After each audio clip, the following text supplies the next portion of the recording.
Hello and welcome to the Handicapable Black Woman Throne Room.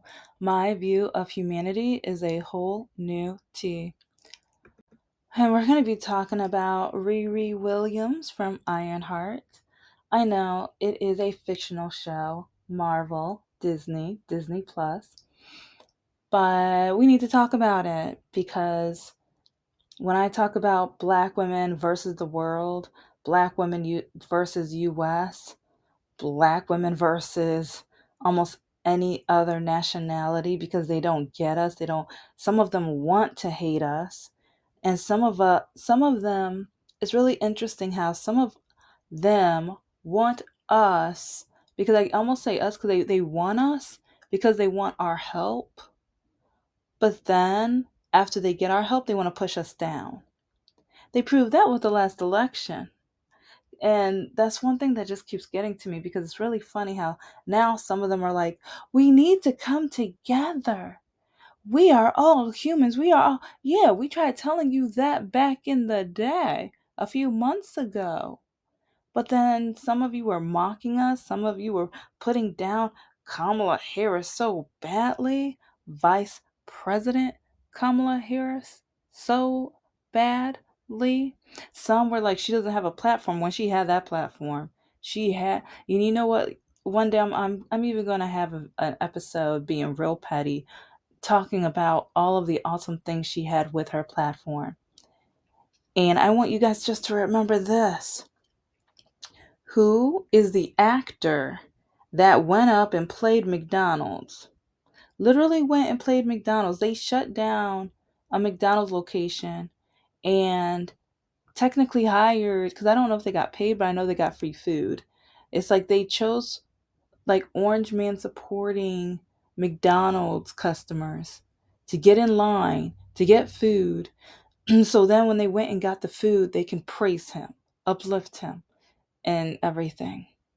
But then during the interview, I've mentioned this in other episodes. Some people are not going to believe me, but it's online. Look it up. Like some of you guys really don't know how to look things up. And I keep finding different, especially more liberal, democratic, like YouTubers, TikTokers, and things, literally telling you guys how to look things up. And that's really sad. Really sad. But you can look up when he said in an interview, when a reporter asked him, are you going to raise the minimum wage? He said that they are getting enough money. They love their job. They love what they do. He said they made enough money while he's literally trying to give more money to the millionaires and billionaires.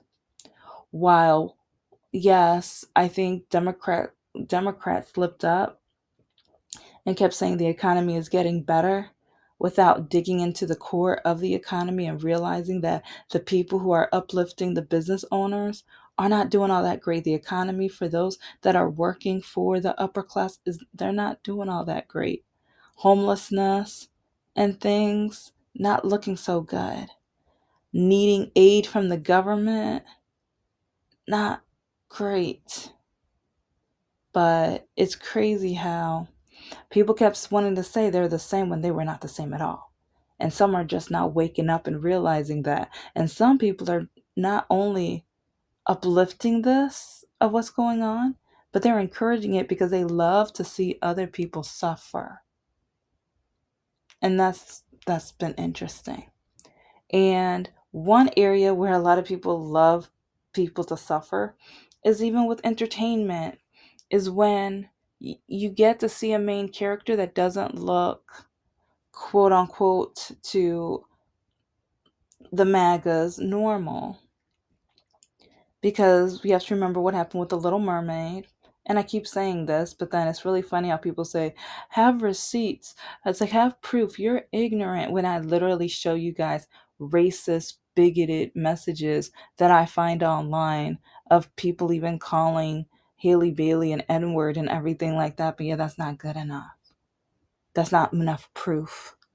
But whenever, like, even with the Hunger Games, was like when and Harry Potter, when they found out a character was going to be African American, people got upset. People said they wish they never read the series, they wish they never were a fan, and things like that.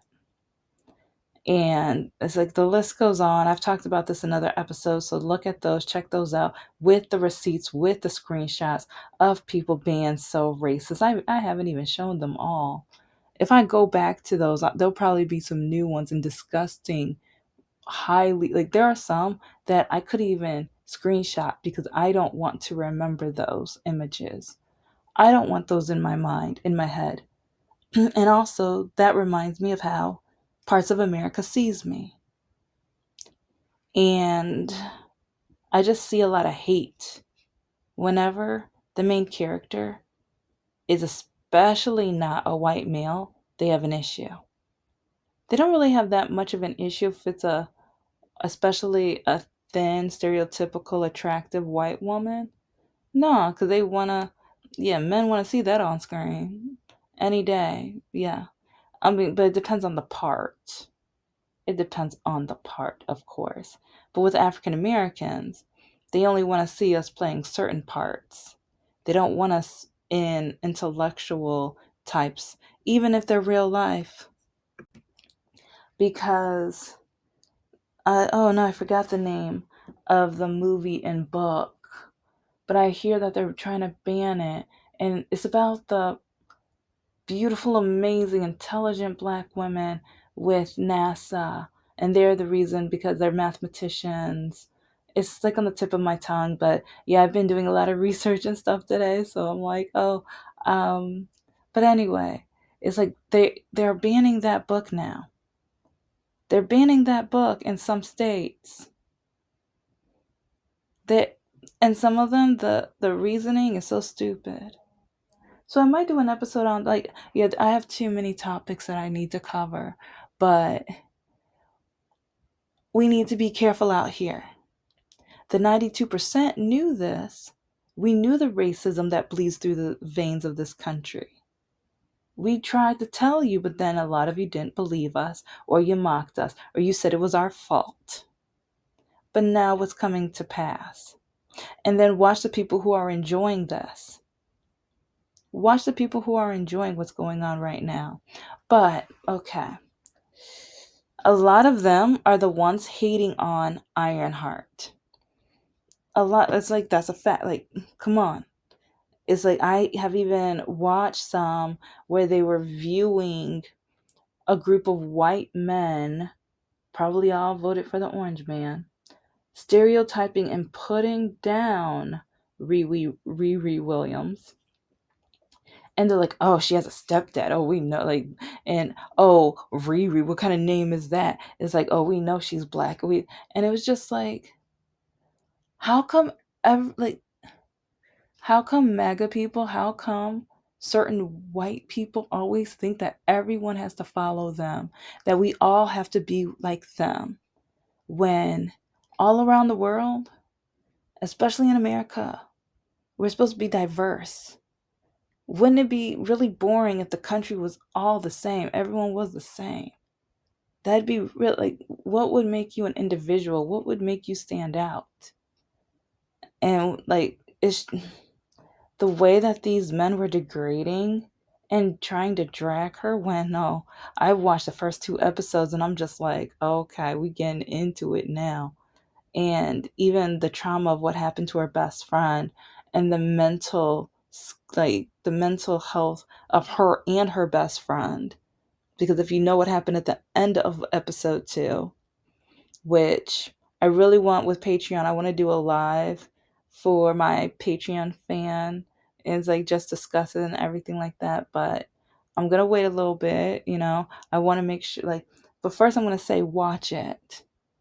It's like, especially, it's like, if you are for diversity on screen, if you're for diversity within the entertainment realm, watch it. Show Disney that we need to be seen as well, because a lot of this country, they don't want to see us, and they will hate on, they will even go on Rotten Tomatoes and like score, and score badly, and they've never seen it.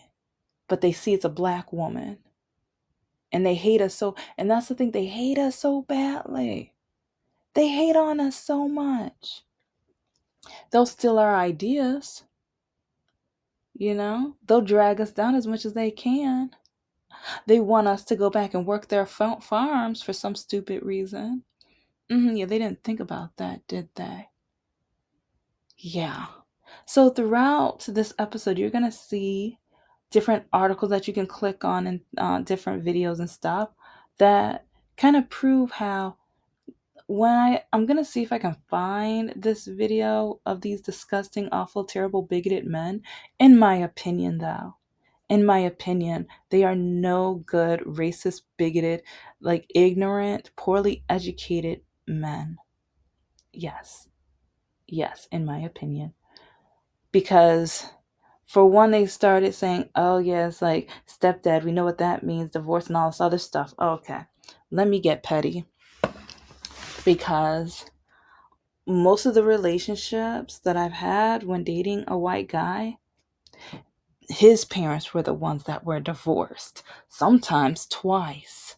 Mr. No Heart, his parents were divorced and they both divorced again. Yeah.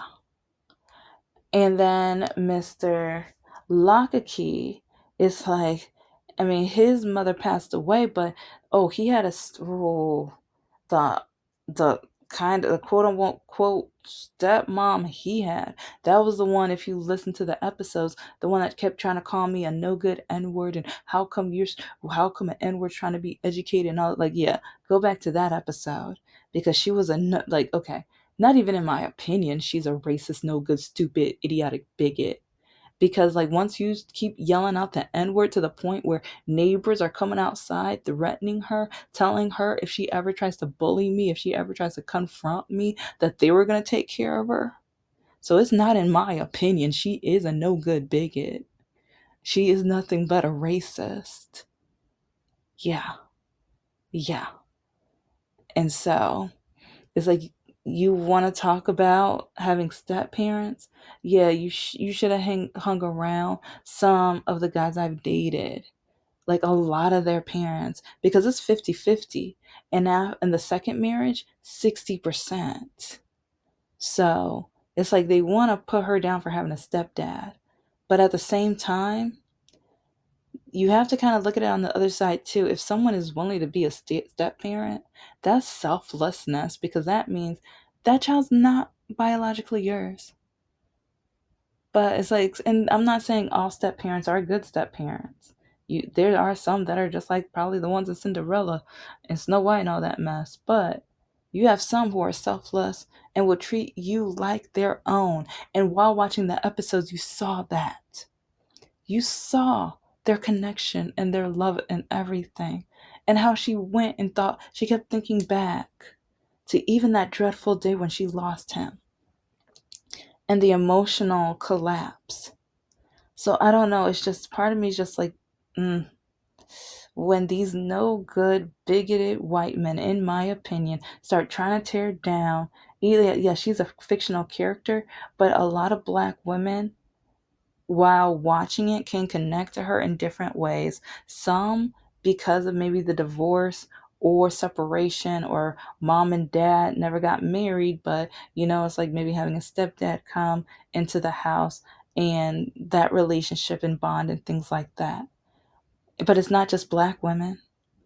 Like I said, like a lot of the, like, even there was an Asian guy that I dated, parents divorce. Hispanic guy I dated, parents divorce.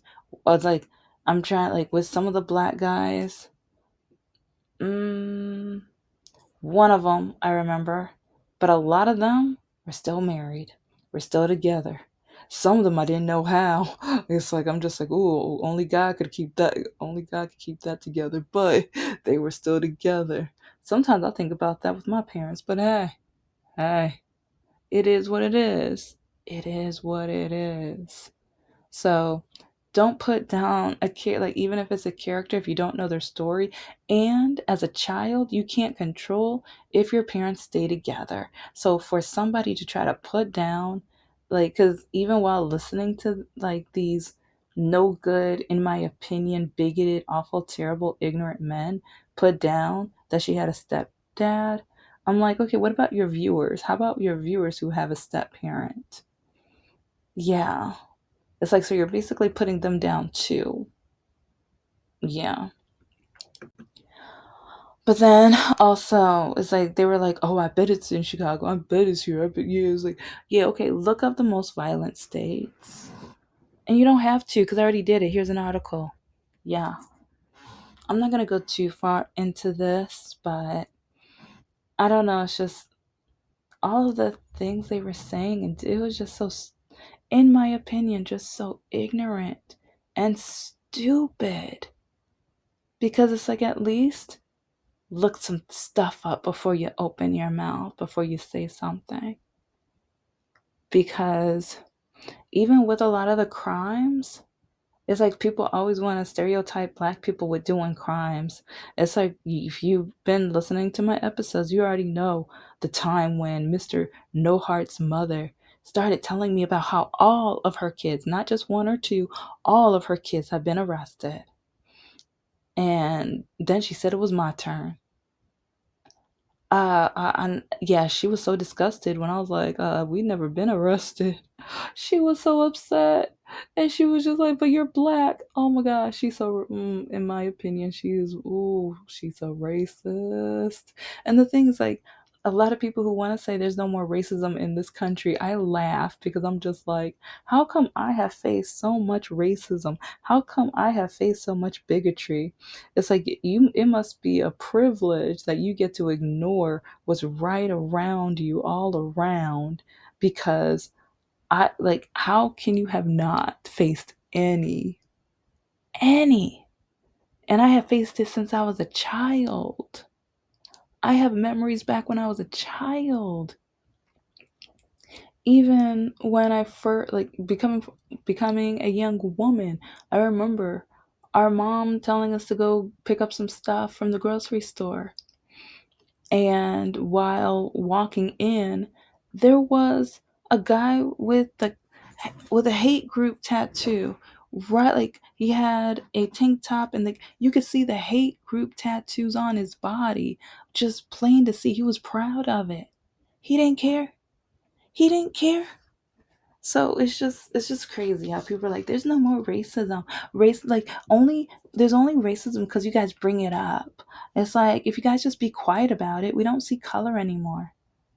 Shit. Okay. If you guys didn't see color anymore, then it's like, the way ICE is going about, like, especially, I think I found an article where they literally grabbed 70, around 70, citizens, legal citizens. Yeah, but they handcuffed them, put them in the vehicle, like, they didn't even let them speak. Do you think they were white? Do you think they were white? Come on now. Do you think they would have done that to, like, nah, you know the answer. And if you're gonna have the nerve to say maybe, no, you're lying. You're lying to yourself. Within the reality of this country, especially current moment. Well, it's more than current moment to black women because we already knew this, but a lot of you guys are just now catching up. And so, well, I also had to lay out some things about the challenges of Black people and Black women within technology and getting into that career.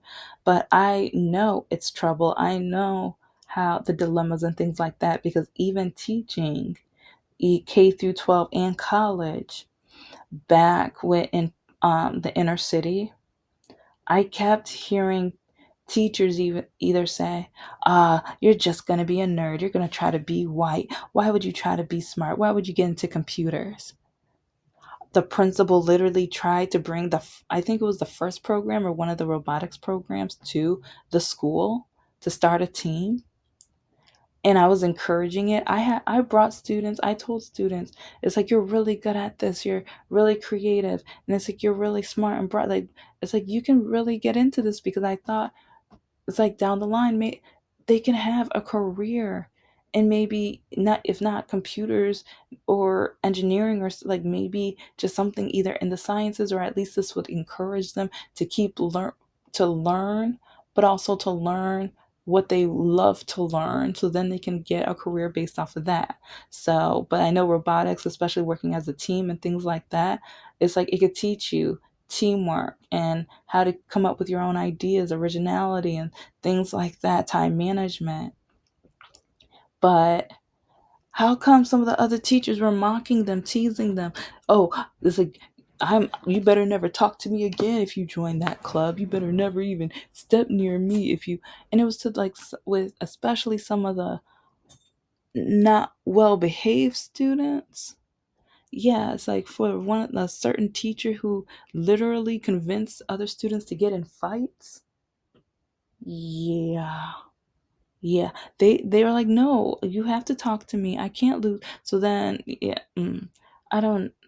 It's just crazy though, because the amount of students who would play recordings of different teachers telling them that they were never going to be anything, that they were not smart, that the only thing that they better like pay attention to is, it's like I'm trying like it's disheartening with some of the things, like, and that's one reason why I try to forget some of the things I heard.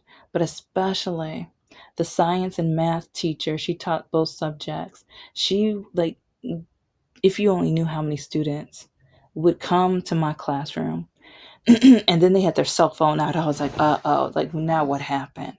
And they would press play. Oh, you guys are never gonna be anything. It's like, oh, and yeah, that your computer teacher, oh yeah, she's trying to give you false dreams. But it's like, if you're not white, it's like, but some of you guys are trying to be white. Okay, how are you gonna try to be white and walk these streets? How are you gonna? And this is a woman with a college, like, I think she has a college degree, teaching science and math. I hope she has a college degree. But she kept putting down the black students, telling them that they better not join the robotics club, that they better not try to do anything above from their homework, because I was starting math competitions to try to analyze them, and or like get them to analyze their brains and dig deeper and think in different ways and stuff, especially before they got to high school, because I wanted their math and reading levels to be higher. So I created different puzzles and things like that for them to work on. And I had prizes of gift cards and stuff like that, so that it's like that would like encourage them to work. But yeah, yeah. So, and that's only just from the teaching realm. These articles and stuff tell you more that we have to face, because even applying for jobs, and when people see my resume, they don't, it's like I'm not even exactly in technology. I have a teaching and training with technology master's, but it's like I'm only at the cut, like the very, like tipping my toes in technology. And a lot of companies didn't want to hire me. Like, oh, it's like I still remember, I told the story, but when I applied for a job, a marketing position, I think it was a dentist office, or it was kind of some kind of health company. But when I walked up to the desk and the lady was like, "Oh, you must be here for the cleaning position." And I said, "No, I'm here for that marketing position." She was like, "No, no, you're not." And I'm just like, and so I said my name, and then she said it wrong. I said, "No, that's not how you say it." And so then she was like, "Oh, you're black." And I remember she tried to get on the phone to tell the owner, but he came out before. Yeah, it was just funny. She kept calling his phone, but he was in a meeting or something like that. So, yeah, just go back to that episode. Go back to that. But yeah, when people try to say this country isn't racist, but then people who face racism, it's like people don't want to believe us, people don't want to listen to us. And then we have a character that's kind of showing like she was hustling. She was trying to get to her goals, her dreams, and the opportunities. It's harder for her to be able to get to. It's like, and she even said it, when you're competing against a millionaire slash billionaire, it's like you can't.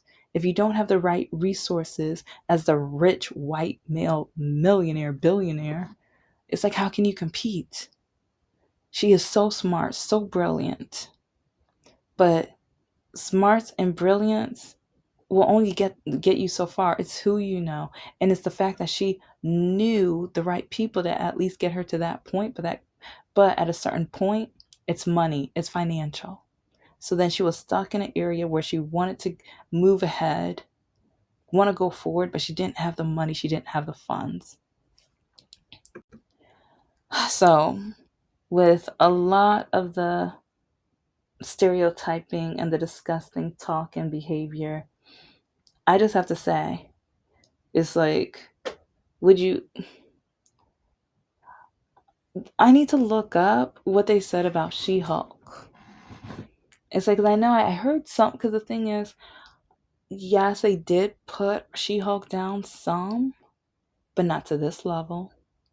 And I really want to compare the ratings and what people said about her, because, oh yeah, because, yeah, let's just say, I saw like some men fantasize about her. Haha.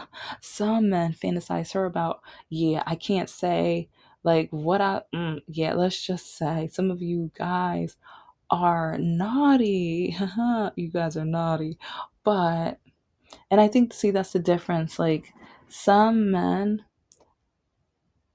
some people, especially MAGA, in my opinion, they only want to see who they fantasize about. They only want to see who they think are worthy to be on screen.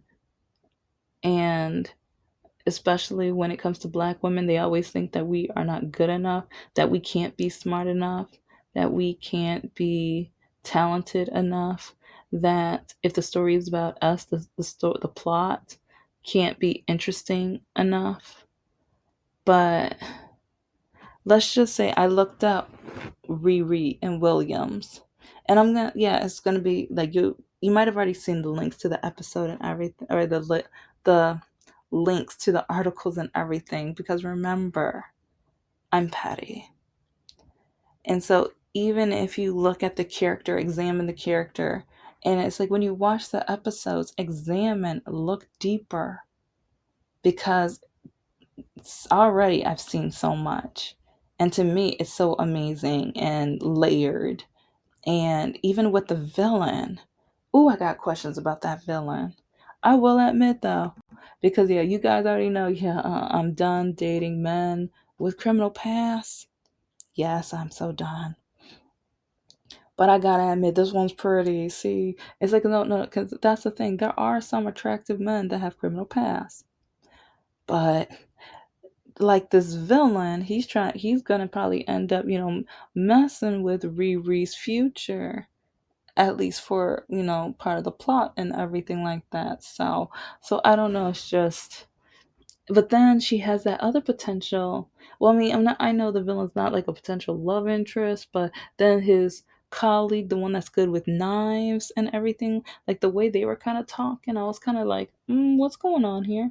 But then also you have the white guy that's in that beautiful neighborhood. I'm questioning him, because what he did at the end of episode 2, I applaud him. But at the same time, I'm like, ooh, are we seeing a villain develop? Are we seeing a villain develop? Because that would be so interesting to me to see how this nice, sweet guy kind of evolves into, like, yeah, go watch both episodes. But, and also to me, it's interesting because I've already taught kind of started the series on how do villains become villains, what makes a villain. Because yeah, it's like, I think my villain's pretty, put together now, but watching even the villain in this is kind of spectacular. And I mean, I'm not saying maybe he won't be a villain, but you're seeing how the imperfection is coming out. You're seeing some of the layers within him. So, but thank you so much for listening to the Handicapable Black Woman Throne Room. I am a woman, I am of color, and I am handicapable. But most importantly, I am human, and you're human too.